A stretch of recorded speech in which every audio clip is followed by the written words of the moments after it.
What is up, guys? Welcome back to yet another brand new Major Ben Gaming video. I do hope you guys are having an awesome day as always. Now, I just want to talk today about Starfield and the fact that we could actually see 60 FPS on console with Starfield. Now, if you haven't watched my video yesterday, then please do go back and watch that, because we kind of talk about the whole idea behind frame generation and FSR3, being implemented into the consoles. This has been confirmed by AMD, and this allows games to essentially be doubled in frame rate on console and PC as well, like DLSS frame generation on NVIDIA cards. Now, I want to go to this article here. Hopefully this screen recording comes up. There we go.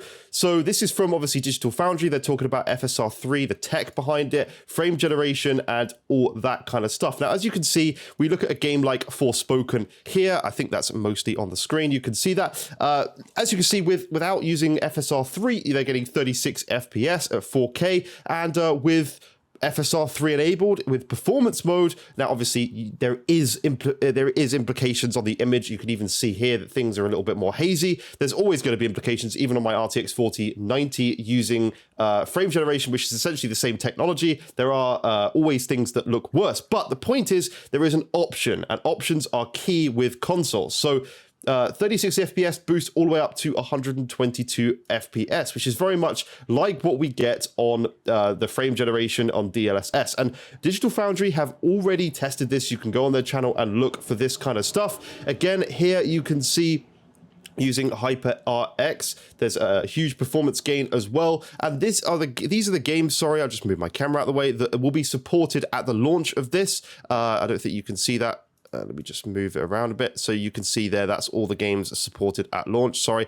I'm trying to get my camera sorted so you guys can actually see stuff that I need you to see, but not see stuff that I don't want you to see, basically. Sorry, my face is even slightly off the edge. I'm gonna have to sort this out after the video, but I want to get this video out and just so you guys can see. So talking about Starfield, with this technology in mind, we could expect to see at some point a 60 FPS update to Starfield, providing they're going to be doing it. They actually have partnered, they've already said they've partnered very close to AMD on the PC side of things. Obviously they have on the console side of things as well, but I'm just talking about PC side of things. And they even mentioned Starfield at this presentation that they did at Gamescom, and they talked about how they work very closely with Starfield. And I don't know, to me that's a very big hint, as the fact that this technology is going to be implemented on the PC side of things. It will fully be down to the console manufacturers and also, Microsoft working with Bethesda to get frame generation working, because we could genuinely see a 60 FPS Starfield on console. Not at launch, absolutely not. We're less than a week away from this game now, but we could still see something that is available there on console with an update, which would be absolutely huge. This is what we want to see going forward. But this also negates the need for a mid-gen refresh completely, because all these games like we're seeing with Immortals of Avium that are running at like native 720p and then upscaled to like 4K, which makes it look very rough. We could see things here improved. You may not have to drop things down to 720p. They might be able to do 1080p upscale to 1440p with 60 FPS and maybe higher frame rates. So, excuse me. This is just huge news all around. It's really, really, really important that we kind of like look at this technology and then wonder why Phil Spencer sits there and is going, we don't really need a console mid-gen refresh this time, but PlayStation's kind of carrying on with it. But there's this technology coming up that he's obviously not going to talk about. He's waiting for AMD to release it, and then he's going to implement it on the consoles. And as I said, they implemented it and told us at this presentation that this will be coming to the Xbox platform. It'll also be coming to PlayStation, but they specifically said Xbox. So I encourage you to go and watch my video I made yesterday on this topic, because we did literally show the actual, the kind of keynote thing that they did on the press conference and what they talked about.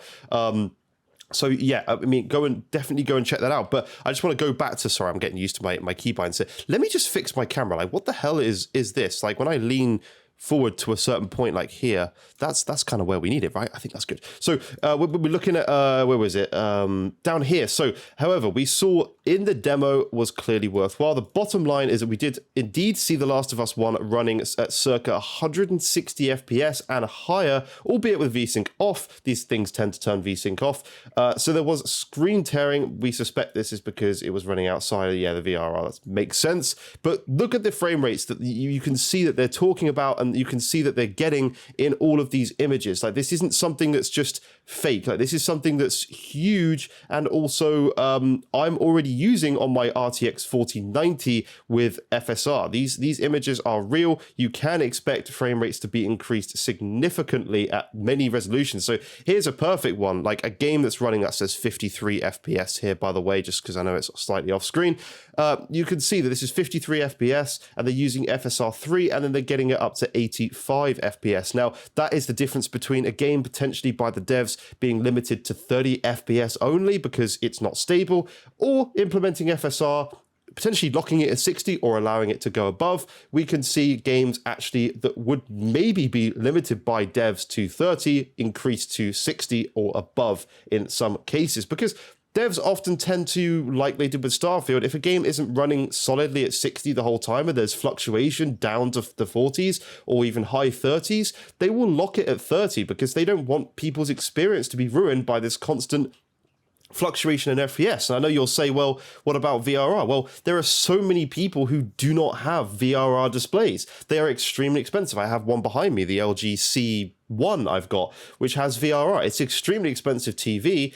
Obviously, this will get better when things start, being rolled out, normally. But still, the point is, this stuff is very expensive still, and not a lot of people have it, and they don't want to ruin people's experience with playing the games that these devs have worked hard on by having constant fluctuations. So like Starfield, they limit it to 30 FPS, so you get even frame pacing as well, which is a huge thing that people never think about. They say, oh, I just want unlimited FPS or unlocked FPS. No, there's frame pacing issues when you do things like that with games. So this is something that will definitely negate that, definitely help with things like that on the console side, and they can even optimize for this technology. Now, just to quickly talk about PCs, if you're running a GTX 1080, for example, you can expect to have this stuff coming to your graphics card. This is not just an AMD thing. This is a global graphics card thing where AMD is being very consumer friendly and allowing this to run on not only their own GPUs and not only their current GPUs, they're running it on all old AMD GPUs and all old NVIDIA GPUs, including GTX 1080, for example, all the way up to the 4090. I think maybe below the 1080, this might even work. We'll have to do some testing. I'm not sure. But this is great news. Very happy with this all around. But what do you guys think? Are you happy that this is something that's coming? Are developers going to bother to use this, much like they haven't really used even FSR2 yet on console? Who knows? There seems to be everything is very well implemented on PC in terms of games come out, the technology's there, you flick the button and you can use it. Yet on PC, we have the horrible optimization things of stuttering and terrible things like that. But console, the technology's there, but they don't seem to use it fully. Yet the games do run smoother, and it's just like, I don't know, we need a mixture of everything. Everything needs to be used, and hopefully this is something that developers will definitely implement on console, because it is very much needed already with these UE5 or UE 5.1 games. But that's it for now. Thank you so much for watching. Leave a like, subscribe, and I'll see you in future videos. Bye-bye for now.